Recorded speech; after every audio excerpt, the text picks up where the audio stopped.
नमस्कार, देवभूमि समाचार में आपका स्वागत है। आपके साथ मैं रीना झा बालियान। खबरों का रुख करेंगे, लेकिन उससे पहले एक नजर डालते हैं इस वक्त की हेडलाइंस पर।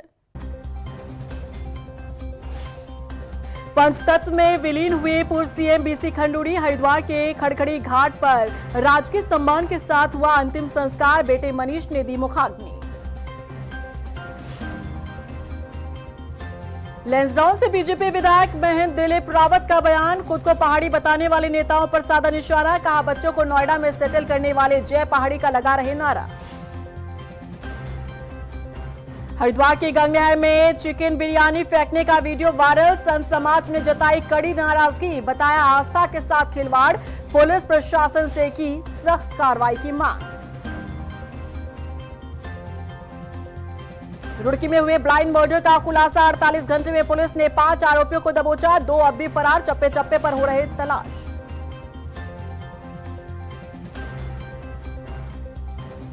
और चलिए अब बुलेटिन की शुरुआत कर लेते हैं। उत्तराखंड के पूर्व मुख्यमंत्री बीसी खंडूड़ी बुधवार को पंचतत्व में विलीन हो गए। हरिद्वार के खड़खड़ी घाट पर उनका अंतिम संस्कार किया गया। खंडूड़ी जी की अंतिम यात्रा में शामिल आम और खास सबने नम आंखों से उन्हें विदाई दी।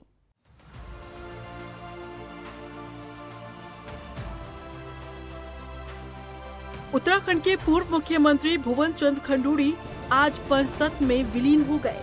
हरिद्वार के खड़खड़ी घाट पर उनका अंतिम संस्कार किया गया। पूरा राज्य खंडूड़ी जी के जाने से गमगीन है।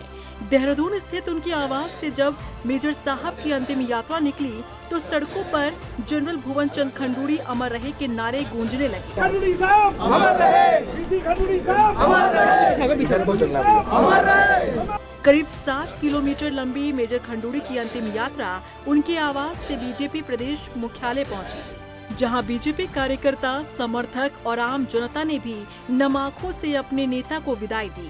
भुवन चंद्र खंडूड़ी की विदाई के साथ ही उत्तराखंड की राजनीति में अनुशासन और सादगी के युग का भी अंत हो गया।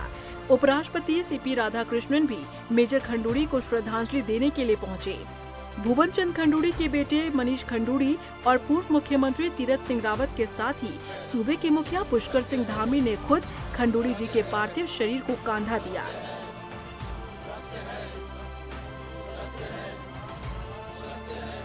इक्यानवे साल की उम्र में भुवन चंद्र खंडूड़ी ने दुनिया को अलविदा कह दिया। राजनीति में भुवन चंद्र खंडूड़ी का सफर उतार चढ़ाव भरा रहा, लेकिन उनकी छवि पर कभी दाग नहीं लगा, जिसकी वजह से वो काफी लोकप्रिय नेता रहे। यहाँ तक कि विपक्ष ने भी उनकी बेदाग छवि पर कभी सवाल नहीं उठाया। मेजर खंडूड़ी की पहचान एक आर्मी स्टाइल प्रशासक की थी। उनकी मीटिंग्स में देर से पहुँचने की कल्पना भी अफसर नहीं कर सकते थे। अगर कभी किसी विभाग में कोई फाइल लटक जाती थी तो अफसरों की खैर नहीं हुआ करती थी। खंडूड़ी जी के राज में विभागों की नियमित मॉनिटरिंग होती थी। भ्रष्टाचार और सिफारिश जैसे शब्द उनके राज में तो सुनने को ही नहीं मिलते थे। खंडूड़ी जी ने करप्शन पर जीरो टॉलरेंस की ऐसी नीति अपनाई कि जनता उन्हें ईमानदार नेता कहने लगी। राज्य में बीजेपी ने एक बार तो चुनाव खंडूड़ी है जरूरी के ब्रांड इमेज पर लड़ा। खंडूड़ी जी का फोकस पॉलिटिकल मैनेजमेंट से ज्यादा सिस्टम सुधारने पर था। लिहाजा उनकी इसी सख्त और फौजी मिजाज के चलते उनका राजनीतिक कार्यकाल कई बार मुश्किलों और दबावों से गुजरा, अपनी पार्टी के अंदर भी और बाहर भी, जिसके चलते उनसे सत्ता छीनी गई। लेकिन उनका ईमानदार मुख्यमंत्री होने का सम्मान उनके साथ अंत तक रहा।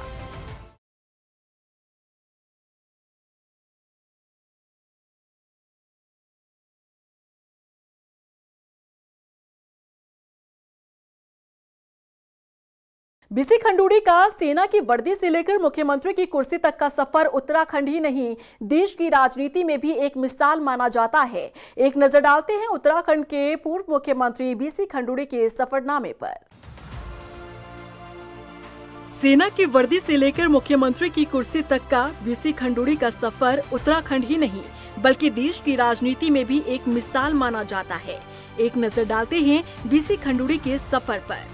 बीसी खंडूड़ी का जन्म 1 अक्टूबर 1934 को देहरादून में हुआ। 1951 से 1953 तक इलाहाबाद विश्वविद्यालय से उन्होंने विज्ञान विषय में पढ़ाई की। 1954 में भारतीय सेना के कॉर्प्स ऑफ इंजीनियर्स में कमीशन पाया। 1982 में अति विशिष्ट सेवा मेडल मिला। 1991 में पहली बार गढ़वाल संसदीय सीट से सांसद चुने गए। 1996 में सांसद का चुनाव हार गए। 1998, 1999, 2004 और 2014 में लोकसभा चुनाव बीसी खंडूड़ी जीते। साल 2000 में वाजपेयी सरकार में सड़क परिवहन एवं राजमार्ग राज्य मंत्री बने। साल 2007 में उत्तराखंड के मुख्यमंत्री बने। साल 2011 में खंडूड़ी को दूसरी बार उत्तराखंड की कमान मिली। साल 2012 में कोटद्वार चुनाव वो हार गए। साल 2014 में आखिरी बार चुनावी मैदान में उतरे और सांसद बने। उत्तराखंड के चौथे मुख्यमंत्री रहे भुवन चंद खंडूड़ी ने मेजर जनरल के पद से सेवानिवृत्त होने के बाद भी आराम का रास्ता नहीं अपनाया। 1991 में सार्वजनिक जीवन में प्रवेश कर उन्होंने जनसेवा को अपना नया दायित्व बनाया। उन्हें अटल बिहारी वाजपेयी राजनीति में लेकर आए। ये दौर 1990 का था। खंडूड़ी सेना से रिटायर हुए थे। भुवन चंद खंडूड़ी की गिनती पूर्व प्रधानमंत्री अटल बिहारी वाजपेयी के भरोसेमंदों में होती थी। पहली बार लोकसभा पहुंचने के 2 साल के भीतर ही खंडूड़ी को पार्टी का मुख्य जानकार बना दिया गया। 1996 के लोकसभा चुनाव में खंडूड़ी को हार का सामना करना पड़ा। 1999 में अटल बिहारी वाजपेयी सरकार में सड़क परिवहन मंत्री बनाया गया। इस दौर में देश में सड़कों की शक्ल बदलने और हाईवे बनाने का काम हुआ, जिसके लिए खंडूड़ी की आज तक प्रशंसा की जाती है। कहा जाता है कि वाजपेयी का खंडूड़ी पर इतना भरोसा था कि उन्हें काम करने की पूरी आजादी मिली थी। 17 साल बाद एक बार फिर साल 2007 में बीजेपी को खंडूड़ी को देहरादून भेजने की जरूरत महसूस हुई। अब तक उत्तराखंड को बने 7 साल हो चुके थे और सूबे में बीजेपी के अंदर गुटबाजी जोरों पर थी। मैदान में कोश्यारी और निशंक गुट थे और दिल्ली तक प्रदर्शन करने के बाद भी सूबे की कमान खंडूड़ी के हाथों में ही आई। साल 2007 से लेकर 2009 तक खंडूड़ी ने मुख्यमंत्री का पद संभाला। ये वही दौर था जब अटल बिहारी वाजपेयी का स्वास्थ्य खराब रहने लगा था और लाल कृष्ण आडवाणी और सुषमा स्वराज समेत कई बड़े नेता खंडूड़ी को हटाने के पक्ष में आए और सूबे की कमान रमेश पोखरियाल निशंक के हाथों में आ गई। जब सूबे में भ्रष्टाचार के कई मामले उजागर हुए तो एक बार फिर केंद्रीय नेतृत्व को खंडूड़ी को फिर से देहरादून भेजने की जरूरत महसूस हुई और 2011 में उन्हें फिर से मुख्यमंत्री बना दिया गया। साल 2014 में मोदी लहर की वजह से बीजेपी पूर्ण बहुमत से सत्ता में आई तो बीसी खंडूड़ी को रक्षा मामलों की संसदीय समिति का अध्यक्ष बनाया गया। बीसी खंडूड़ी का कार्यकाल जीरो टॉलरेंस और सख्त प्रशासन के लिए जाना गया। भ्रष्टाचार के खिलाफ उनकी छवि इतनी मजबूत थी कि सरकारी मशीनरी तक में उनका नाम अनुशासन के प्रतीक के रूप में लिया जाता था।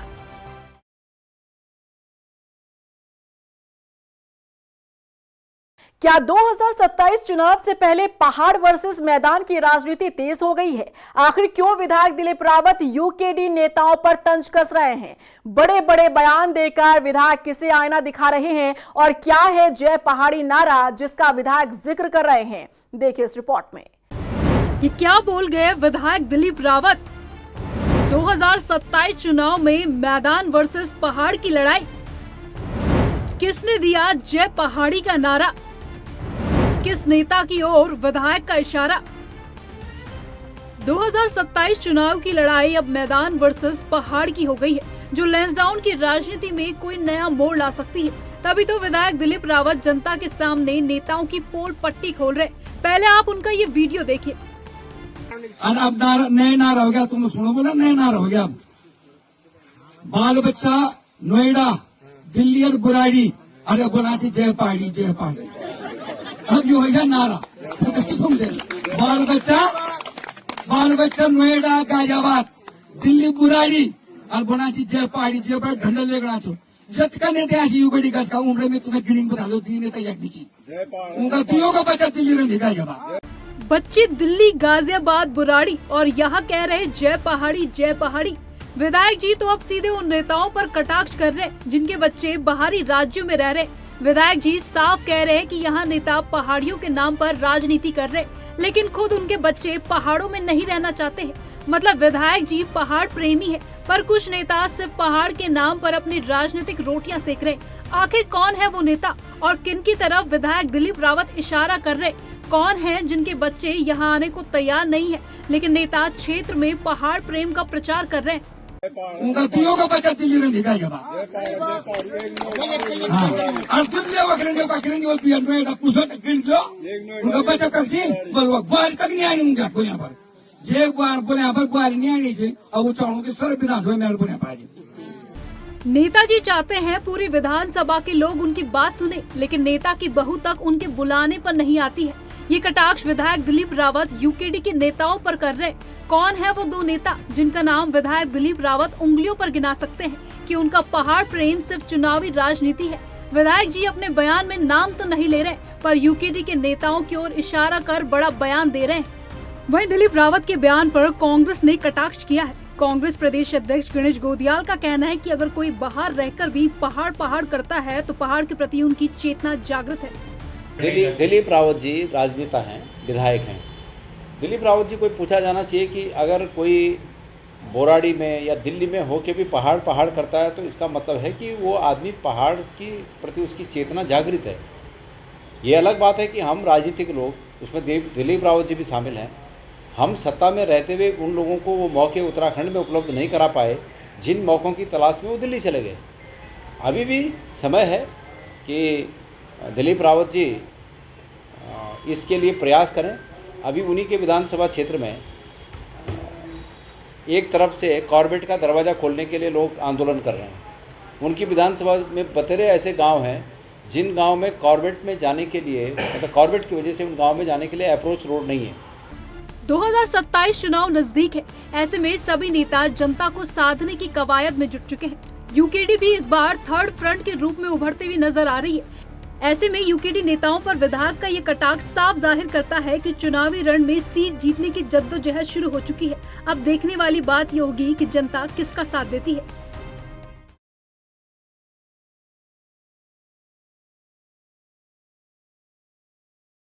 बुधवार को ऋषिकेश के लक्ष्मण झूला मार्ग स्थित गुरुद्वारा परिसर से हेमकुंड साहिब की यात्रा का शुभारंभ किया गया।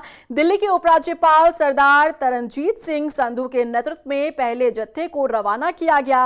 वहीं गुरुद्वारा दरबार साहिब ट्रस्ट ने उपराज्यपाल को सिरोपा, प्रसाद और स्मृति चिन्ह भेंट किए और मौके पर उपराज्यपाल सरदार तरनजीत सिंह संधू ने संगत को संबोधित करते हुए यात्रा की गरिमा बनाए रखने की अपील की। देश भर के साथ ही उत्तराखंड में भी केमिस्ट संगठनों की हड़ताल आज रही और ये हड़ताल दवाओं की ऑनलाइन बिक्री के विरोध में बुलाई गई। हड़ताल का असर राजधानी देहरादून समेत अन्य शहरों में भी देखने को मिला। बता दें कि मेडिकल स्टोर संचालकों ने ई फार्मेसी पर भारी डिस्काउंट का जमकर विरोध किया। उन्होंने बताया कि ई फार्मेसी के चलते उनके कारोबार पर बुरा असर पड़ रहा है। उनके सामने आर्थिक संकट गहरा गया है। ऐसे में उन्होंने सरकार से दवाओं की ऑनलाइन बिक्री पर रोक लगाने की मांग की।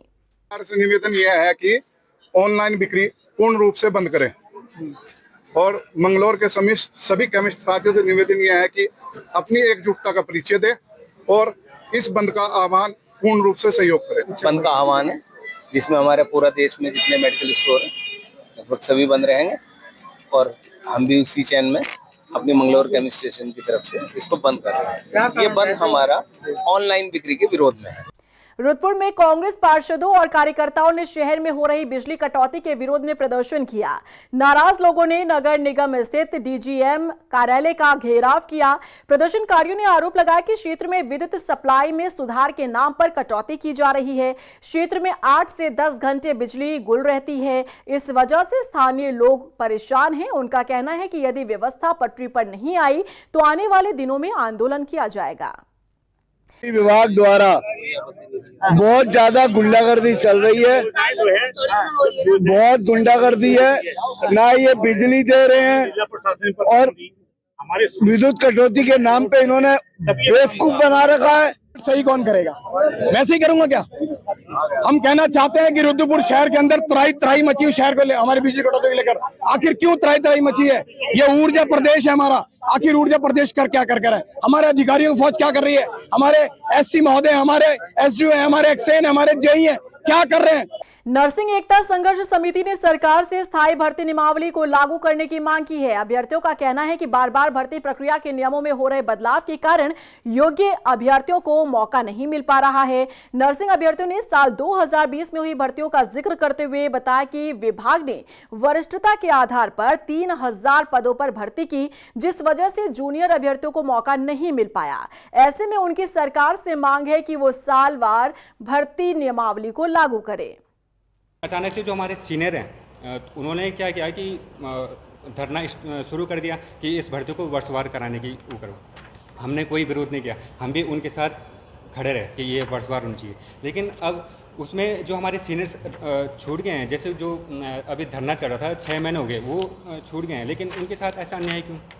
अब हमारी ये मांग है कि अब जैसे सरकार से ये मांग है हमारी कि ये हमेशा के लिए वर्षवार कंटिन्यू करे, ये नियमावली चेंज ना करें जो नियमावली बनी है, ताकि पारदर्शिता से सबको मौका मिले। जो हमारे जूनियर हैं, जैसे हमारे जूनियर हैं सब 24-25 के हैं, ये भी वर्षवार के लिए चाहते हैं। ये पेपर नहीं दे सकते थे, ये भी पेपर दे सकते हैं, इनके पास भी काबिलियत है, लेकिन नहीं। हमें सरकार से ये मांग है कि हमको हमेशा के लिए वर्षवार करे, ताकि धीरे धीरे करके वो। चंपावत में जिला प्रशासन मां पूर्णागिरी के साल भर दर्शन को लेकर कवायद कर रहा है। यहां बाटनागाड़ में 35 मीटर लंबे कॉजवे को दुरुस्त किया जा रहा है ताकि श्रद्धालु साल भर मां पूर्णागिरी के दर्शन कर सके। दरअसल मानसून के समय बाटनागाड़ नदी में भारी जलभराव होने के कारण श्रद्धालुओं को भारी परेशानियों का सामना करना पड़ता है। हालांकि अब राहत की उम्मीद है।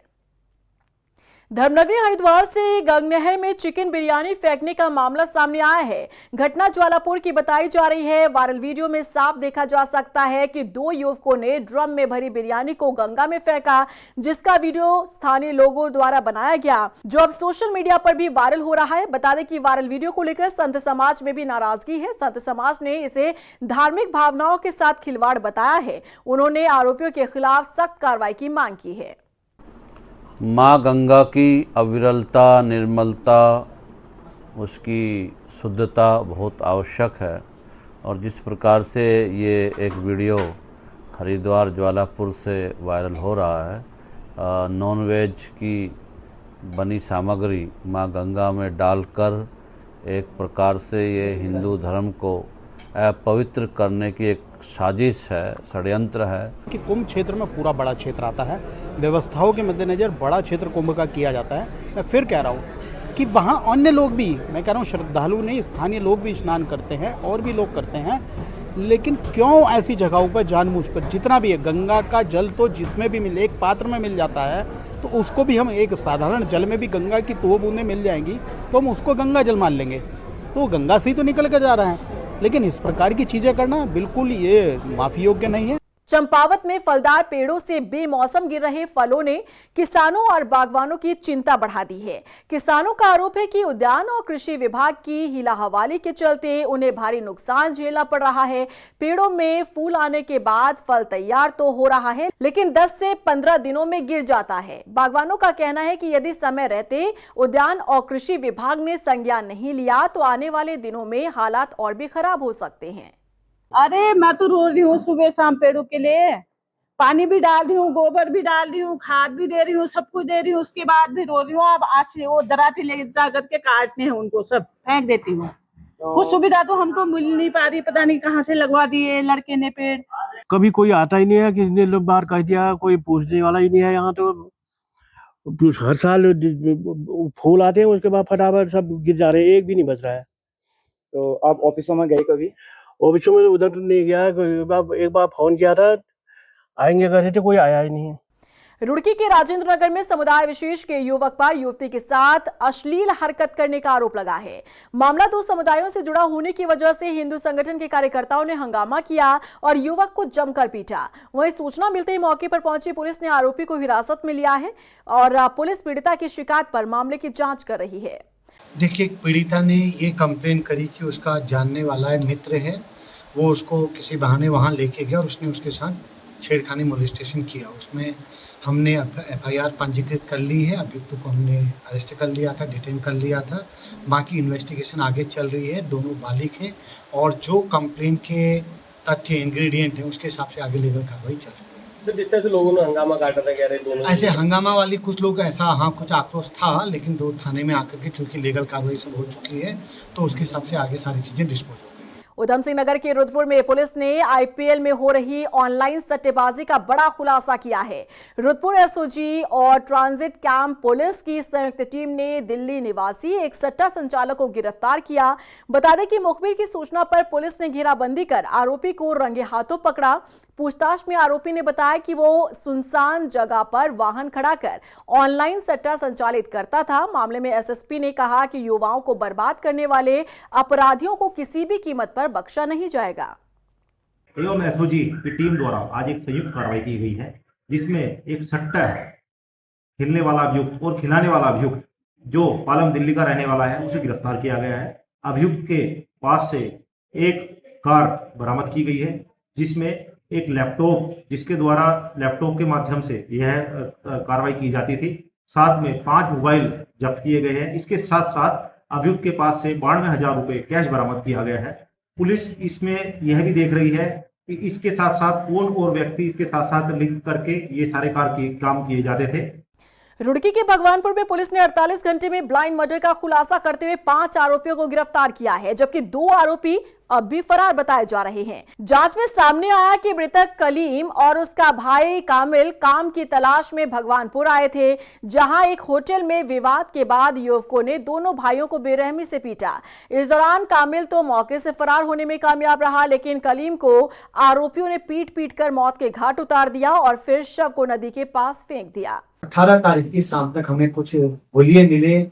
हमें उस होटल संचालक के बारे में डिटेल से हमने जानकारी प्राप्त की और कल दिन में कल शाम को हमने इन 5 संचालक सहित 5 अभियुक्तों को पकड़ा है, जिसमें सौरभ, अंकित, विशाल, हर्ष और अनमोल हैं, जिन्होंने इस बात की पुष्टि करी कि हाँ हमारा इनको किसी चीज को लेकर झगड़ा हुआ और हमने ये हमारे साथ मारपीट कर रहे थे, जैसा उन्होंने बताया। तो इन्होंने भी मारपीट करी और मारपीट के दौरान उसकी मृत्यु हो गई। फिर उन्होंने, चूंकि इनको मालूम था कि इसके भाई ने हमको देख रखा है, तो उन्होंने उसकी बॉडी को खुर्द-बुर्द करने के लिए लौवा के जंगलों में उसको फेंक दिया। तो ये संपूर्ण घटनाक्रम है। इसमें अन्य और किसी की अगर जवाबदेही होती है, इन्वॉल्वमेंट होता है, तो हम उसमें और कम। और इसी के साथ फिलहाल इस बुलेटिन में बस इतना ही, लेकिन चलते चलते एक नजर डालते इस वक्त की हेडलाइंस पर। पंचतत्व में विलीन हुए पूर्व सीएम बीसी खंडूड़ी। हरिद्वार के खड़खड़ी घाट पर राजकीय सम्मान के साथ हुआ अंतिम संस्कार। बेटे मनीष ने दी मुखाग्नि। लैंसडाउन से बीजेपी विधायक महेंद्र दिलीप रावत का बयान। खुद को पहाड़ी बताने वाले नेताओं पर साधा निशाना। कहा बच्चों को नोएडा में सेटल करने वाले जय पहाड़ी का लगा रहे नारा। हरिद्वार की गंगनहर में चिकन बिरयानी फेंकने का वीडियो वायरल। संत समाज ने जताई कड़ी नाराजगी। बताया आस्था के साथ खिलवाड़। पुलिस प्रशासन से की सख्त कार्रवाई की मांग। रुड़की में हुए ब्लाइंड मर्डर का खुलासा। 48 घंटे में पुलिस ने 5 आरोपियों को दबोचा। 2 अब भी फरार। चप्पे चप्पे पर हो रहे तलाश।